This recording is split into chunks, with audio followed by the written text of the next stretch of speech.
chúc mừng sinh nhật Y Danh, chúc mừng sinh nhật, chúc mừng nhà mới, mừng nhà mới.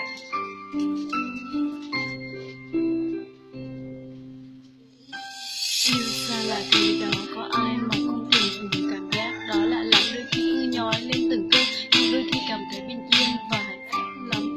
Dù rằng chỉ là lời yêu qua tin nhắn thôi, nhưng em cũng thấy vui lòng. Anh có biết không, em thích nhất là lúc về đêm, độ 9-10 giờ trở đi. Thời khắc đó thật êm đềm, chỉ muốn cầm điện thoại nhắn tin với anh hết đêm thôi, nhưng anh lại bảo em ngủ sớm đi. Giờ này cũng quên rồi, biết rằng anh yêu em nhiều lắm, nhưng em ngày nào cũng phải hỏi. Nhưng giờ thì khác, ngày nào nhắn tin chưa kịp hỏi anh lại trả lời, ngày nào cũng cứ cầm điện thoại nhắn tin rồi lại cười. Nhiều lúc tự bạn nói chửi em cười, nhưng em vẫn tự cười. Đồ mà đồ cộng thêm những ý con đáng yêu. Trời ơi, người yêu của tôi đó, nói chung là rất yêu.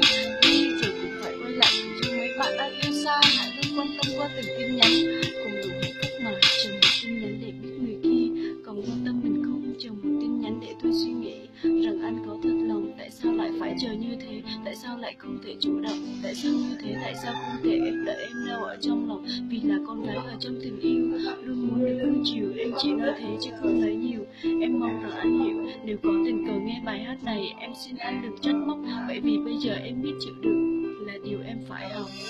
Anh đến không, em vẫn chờ. Dù là xa cách đến đâu không ngờ, chưa có lo âu nghĩ suy. Ta chỉ cần đặt niềm tin nhau, yêu thương nhau dài lâu. Không liên quan đến chất FA, sẽ không thích điều này. Cơ mà vui quá không biết làm sao, cứ như người đang bị say.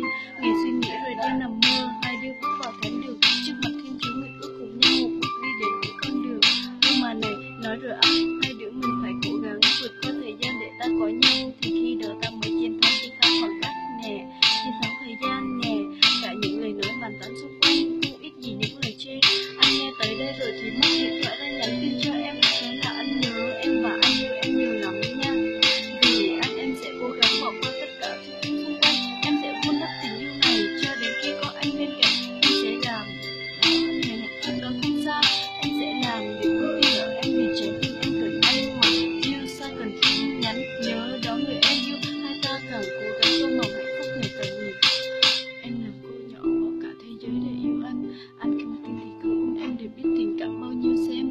Em không yêu bằng lời nói, em yêu bằng thời gian. Vì thời gian mới